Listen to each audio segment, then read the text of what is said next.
si est-il l'un des transferts les plus improbables des dernières décennies. Alors que tout le monde s'attendait à le voir signer un nouveau contrat avec son club de toujours, le FC Barcelone, Lionel Messi a été contraint de partir.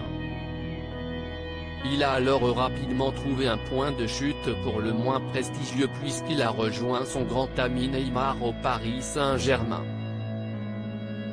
L'Argentin de 34 ans a un peu de mal à retrouver son meilleur niveau, mais quand on sait par quelles étapes il est passé, si est-il presque un miracle de le voir évoluer sur un terrain aujourd'hui. Si est-il une histoire que les fans du joueur et les amateurs de football connaissent mais qui reste encore assez peu connue du grand public.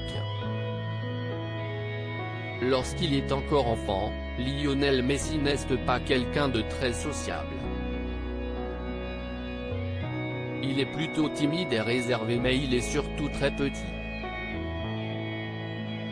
À 10 ans, il ne mesure que 1,11 m et les médecins détectent une maladie hormonale qui l'empêche de grandir. Un véritable problème pour un enfant que l'on sait déjà très fort avec le ballon rond. Il est d'ailleurs surnommé El Enano à l'époque, soit le nain en espagnol. Un seul club capable de payer le traitement alors en équipe de jeunes au Newell's Old Boys, un club argentin, il commence à prendre des injections d'hormones synthétiques, un traitement lourd et très coûteux sans lequel il n'aurait pas dépassé les 1,50 m à l'âge adulte.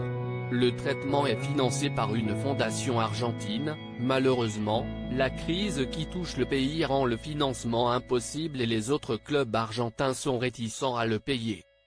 Il va alors trouver un club en Europe, le FC Barcelone. Les Catalans vont prendre en charge l'intégralité du traitement, ce qui va permettre à celui que l'on surnomme désormais la Pulga, la puce, d'atteindre 1,69 m et de devenir l'un des meilleurs joueurs de l'histoire du football.